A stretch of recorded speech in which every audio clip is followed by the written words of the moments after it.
आप देख रहे हैं देश का विशाल नेटवर्क इंडिया टीवी लाइव, सच्चाई की सही आवाज। ગાંધીનગર જિલ્લામાં આવેલ કલોલ તાલુકાના ખાતરજ ચોકડી સર્કલ પાસે નર્મદા પાણીની લાઈન નંખાતી હોવાથી ખાતરજ ચોકડી સવાર સાંજ ભયંકર ટ્રાફિક જામ થવાથી ત્યાં વસવાટ કરતા નોકરિયાતગણ, વાહન ચાલકો તેમજ અન્ય મુસાફરોને ભારે તકલીફનો સામનો કરવો પડી રહ્યો છે।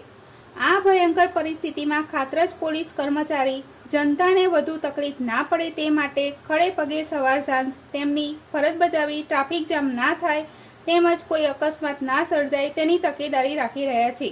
રિપોર્ટર વિમલ પારેખ સાથે cameraman Goswami Lalgiri, India TV live, Kalol, ખાતરજ।